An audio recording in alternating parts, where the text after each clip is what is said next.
আলাইকুম ভিউয়ার, সবাই কেমন আছেন? আশা করি সবাই ভালো আছেন।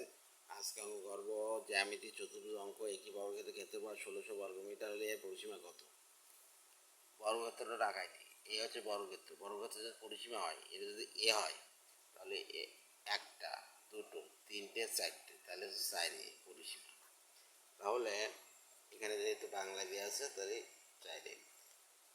এই এই পরিসীমা বলতে হচ্ছে সীমা, মোট সীমাটাকে হচ্ছে পরিসীমা। তাহলে এই সীমা বলেছে, তাহলে এটা যোগ করলে এটা যোগ করি, এটা যোগ করি, এটা যোগ করি, এটা এ, এটা এ, এটা এ, এ প্লাস এ প্লাস এ প্লাস এ প্লাস 4টে। এবার হচ্ছে ধরি বর্গ ক্ষেত্রের এক বাহু দৈর্ঘ্য সমান সমান এ মিটার। তাহলে ক্ষেত্রফল কি হবে?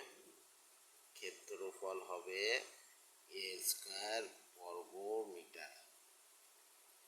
প্রশ্ন মতে এ স্কয়ার সমান সমান 1600।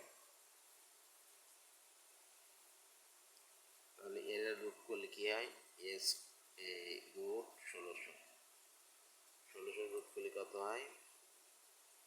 0, 4, 4, 0, 0, 40 হয়। এ সমান সমান এই 40। এবার হচ্ছে পরিসীমা। পরিসীমা আমরা জানি, পরিসীমা সূত্র কি? পরিসীমা হচ্ছে 4 বাংলায় 4 মিটার। তাহলে 4 ইন্টু 40 মিটার। মান বসাইয়া সমান সমান 0। 4 4 16, 160 মিটার।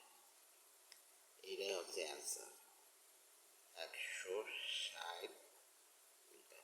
ক্যাশ আছে ভাই। এখানে ছোটো ছোটো অঙ্ক মনে হতে পারে, খুব সোজা মনে হতে পারে, স্কিপ করে যেতে পারেন যে পরীক্ষা এগুলো থাকবো না, কিন্তু এগুলো করে আপনার এতে যেভাবে ধরা খাবে, কারণ হচ্ছে বিশেষ পরীক্ষা বা চাকরি ভাইবা বা বেসরকারি শিক্ষক পরীক্ষা, যে কোনো জায়গায় যান না কেন, ভর্তি পরীক্ষা, বেসিক জিনিস দেখতে মানে খুব সোজা, কিন্তু করতে গেলে আছে ভুল ভ্রান্ত হয়ে গেলে সমস্যা। ধন্যবাদ।